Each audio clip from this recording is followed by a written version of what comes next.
سلام كبرات تخاتلتي داسنا اكسترا حجاب استدالو مدب اب تግራይ بحدغኛ መልክዕ ዝረአ ዘሎ من لبع HIV فيروس ዝምልከት ወፂ ዘሎ ሓድስ ጸብጻብ ዘደስስ ትሕዝቶ ክህልወናዩ ኣብዛ ቻናል ድማ ናይ ወትር ተኸታተልቲ ንምዃን ሰብስክራይብ ክትገብሩን ነታ ናይ ደወል ምልክት ክትጥውቁን ብኽብሪ ይዕድመኩም دهرتي نخلت عمتات زغصله كينات ابز حلفو حيدت اوارح بخفيلو اقلقلوت مرمرة HIV AIDS تجمرلا كلل تግራይ بزحات ابدمم ات فيروس يركب مهلاو يغلص አሎ ምንጭታት ሆስፒታል በጽሕፈት ዕና ትግራይ ማሕበራት መከልኻልን መቆጻርን HIV ኮሙን ካሎት ገበርት ሰናይ ከም ዝሕብርዎ ንሕብረተሰብ ዓቢ ሓደጋ ዝኾነ ለበዳ ይርአ ኣሎ ኢሎም እቲ ምልብዓ ኸኣ ንትሕቲ 25 ዓመት ዝርከቡ መንእሰያት የጠቅዕ ከም ዘሎ ጸብጻወት ዕና ተክልል የመልክቱ ሆስፒታል መቀለ አተሓባሪ ሕዱር ሕማማትን ተጠቀምቲ መድኃኒት HIV ዝኾነ ህይወት አረጋዊ ኣብዝ ሓለፉ ሒደት አዋርሕ ኣብቲ ሆስፒታል ምርመራ ካብ ዝተገብረሎም ሰባት ብዙሓት ኣብደሞም እቲ ቫይረስ ይርከብ ምህላው ንማዕከን ዜና BBC ሓቢራ ንሳ መግለጺኣ ቅድሚ ሕጂ ኣብ አዋርሕ ሒደት ተገልገልቲና ንረክብ ነርና ኣብዚ እዋን ግን ካብ 3 ክሳብ 4 ኣብ መዓልቲ ንረክብ ኣለና ክሳብ እዛ ቴሌፎን ዝደወልካለይ ሰዓት ጥራይ ኣስታት 3 ሰባት ኣለዎ ክትብል ያገሊጻ ህይወት ብሶኒ ንጎዮም ማዕከን ዜና BBC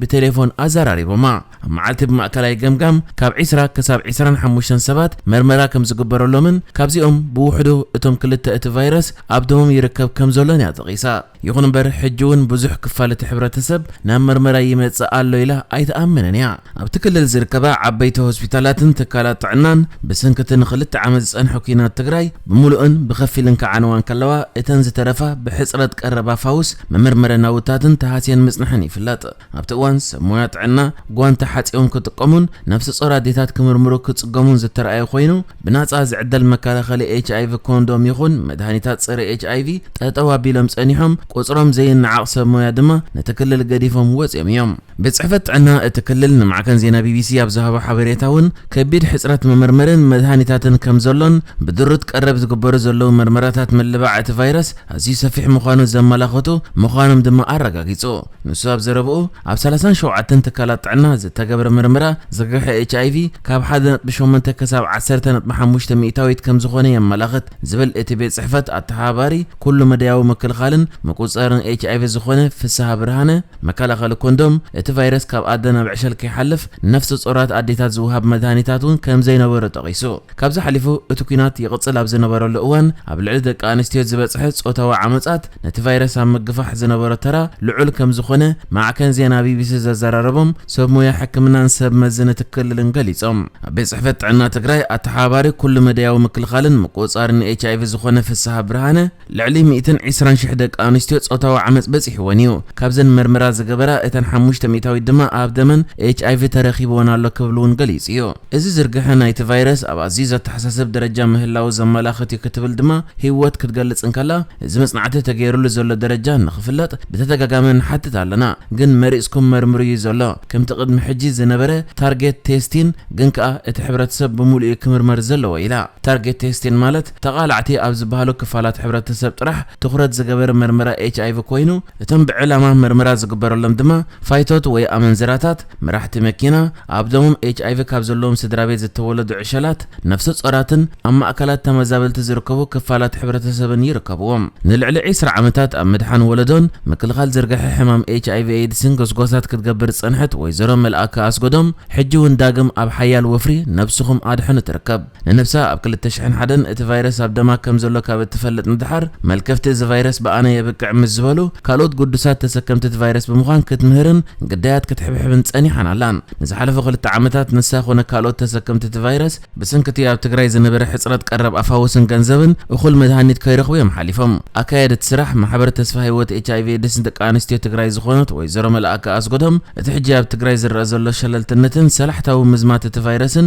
ነቲ ቅድሚ 20 ዓመታት ዝነበረ ኩነታት የዘኻኽር እያ ኢላ ንሳ ብዙሕ ዘለፍዓናሉ ናብ ባዶ ይምለስ ከይህሉ ብምባል ድማ ሻቆለታ ትገልጽ HIV ኣብ ኢትዮጵያ ብጀካ ኣብ 3 ክልላት ኣብ ዘሰክፍ ደረጃ ለበዳ ከም ዝርከብ ወግዓዊ ሓበሬታ ቤት ጽሕፈት ምክልኻልን ምቁጽጻርን HIV ኤድስ ፌደራል መንግስቲ የመልክት ኣብ ዝሓለፈ ዓመታት ክልላት ጋምቤላ ከተማ አዲስ አበባ ድሬዳዋ ሃረር ዓፋር ትግራይ ኣምሓራን ቤንሻንጉል ጉሙዝን ኣብ ዘሰክፍ ደረጃ ለበዳ ከም ዝርከባውን ከጠንቅቕ ጸኒሕዮ መሰረት ኣብ ዓመተ 2016 ዝተኻየደ መጽናዕቲ ኣብ ትግራይ 1.24 ሚታዊት ዝነበረ ዝርግሐ HIV ኤድስ ከም ዝወሰኸ መጽናዕታት ክሕብሩ ጸኒሖም ኣለዉ ኢንስቲትዩት ጥዕና ሕብረተሰብ ኢትዮጵያ ብ2019 ኣብ ዘካየደ መጽናዕቲ ዘርግሐ እቲ ቫይረስ ኣብ ትግራይ 1.3 ሚእታዊት ምዃኑ ይሕብር። ብመሰረት ሕጊ ውድብ ጥዕና ዓለም ካብ ጠቕላላ ህዝቢ ልዕሊ 1 ሚእታዊት በቲ ሕማም እንተተታሒዙ ከም ለበዳ እዩ ዝቑጸር። ብደረጃ ሃገር ዘሎ መጠን ምልባዕ እቲ ቫይረስ ለበዳ ዝበሃል እኳ እንተዘይኮነ ሰፊሕ ዝርግሐ እቲ ቫይረስ ምህላው ግን ዘጠራጥር ኣይኮነን። ቅድሚቲ ኣብ ሕዳር 2020 ዝተወልዐ ኩናት ኣብ ትግራይ መጠን ዝርግሐ HIV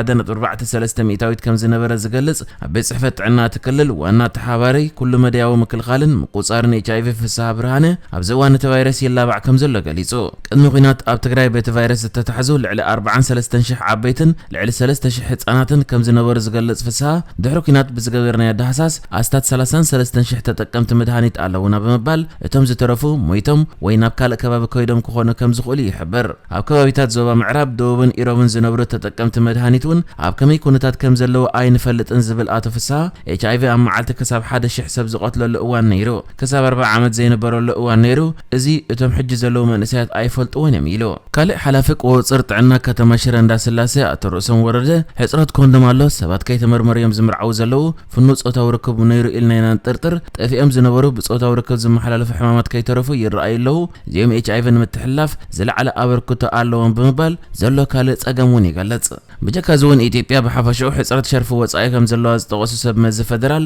እኹል ቀረብ ይልእኹ ከም ዘየለዉ እውን እዞም ሰብ መዚ ጥዕና ትግራይ ይገልጹ። ክሳብ ሕጂ ኸ 72000 ሰባት ጥራይ ከመርምር ዝኽእል መሳርሒ ከም ዝመጻሎም ብምምልካት ንሱ መርሚርኩም ውፅኢት ኣርእየናሞ መመራፂ ከነናዲና ከም ዝተባሃሉ እውን ይገልጹ። ኣብ ሆስፒታል መቐለ ኣተሓባሪት ሕዱር ሕማማትን ተጠቀምቲ መድሃኒት HIVን ዝኾነት ህይወት ኣረጋዊ ካብቶም ሕጂ ዝረኣዩ ዘለዉ ኣፈናዊ ውፅኢታት ብምብጋስ እቲ ሕብረተሰብ እኹል ኣስተምህሮ ክወሃብ ከም ዘለዎ እያ ተገንዝብ። ንሳብ ዘረባኣ እሕይሉ መፂኡ ስለ ዘሎ ስሩዕ መጽናዕቲ ተገይሩ ሕብረተሰብ ንርእሱ ንክከላኸል ክፈልጦ ይግባእ። መከላኸሊ መንገድታት እውን ክስርሓሎም ኣለዎ። እዚ እንተዘይተገይሩ ልዕሊ ክንደይ ሚእታዊት ክኸውን ኣይፍለጥን። ህዝቢ ክበልዓልናዮ ኢልና ኢና ንሰግእ ትብል። ክሳብ ሕጂ ዘይተማልኡ መመርመሪ ናውታት መድሃኒታት ፀረ HIV ቀረብ ኮንዶምን ካልኦት መከላኸሊ ኣገባባትን ክማልኡን ተሓትት። ንሳብ ዘረባ ቀፂላ እቲ ኩነታት ከም ዘለዎን ተቐፂሉ ዝተለመደ ቫይረስ ይኽዝርጋሕ እቲ ዝነበረ ፀገማት ኣብ ግምት ብምእታው ዝተፈለየ ቆላሕታ ከም ዘድሊ ክሕሰበሉ ኣለዎ። ኣብ ዓብዪ ሓደጋ ኢና ዘለና ግን ከምቲ ለበዳ ዝወረና ዘሎ መንግስቲ ኣይሰርሕን ኣሎ በዓል ሞያ ጥራይ ብዘለዎ ይቃለሳሉ ብምባል ትኹረት መንግስቲ ከም ዝውሕድ እውን ኣገንዚባ። በዚ ሓሳብ ዝሰማማዕ ኣካየዲ ስራሕ ኦሳድ ትግራይ ይርጋ ገብረ እግዚአብሔር ብወገኑ ፖለቲካዊ መሪሕነት እዚ ኩነታት ሓደጋ እዩ ኢሉ ክወስድን ፖለቲካዊ ውፍይነት ከርኢ ከምኡውን ነዚ ዝሕግዙ ሃገራውን ዓለም ለኻውን ትካላት ፀውዒት ከቕርበሎም ይግባእ ኢሉ። እቲ ተረኣዩ ዘሎ ዘሰንብት ዝርግሐ ንምዕጋት መመርመሪ መሳርሒታት መድሃኒት መስርሒ ቫይራል ሎድ መመርመሪ ካብ ቫይረስ ዘለዎን ኣዴታት ዝውለዱ ዕሸላትን መከላኸልን ክማላእ ኣለዎ ዝብል ፍስሓ ብርሃነ ብወገኑ እቲ ተረኣዩ ዘሎ ሓደጋ መንግስቲ ፌደራል ክፈልጦ ከም ዝተገብረ ገሊጹ። ንሶም መወዳእታ ን3 ዓመት ካብ ዓለም ድሒርና ፀኒሕና ኢና ከይዲ መርመራ ተቐይር እዩ ነዚ ስልጠና መሃብ የድልዩ ፋይናንሳዊ ሓገዝ እውን የድልዩ ዝነበራና መካይን ኩለን ተወሲደን እየን ናይ ትራንስፖርት ፀገም እውን ኣሎ ብምባል ነቲ ዘሎ ፀገማት ዘጉልሐ ንሕጂ ዝተዳለወ ዜናታት እዚ ነይሩ። ብካልእ ክሳብ ንራኸብ ሰላም ንዓኹም።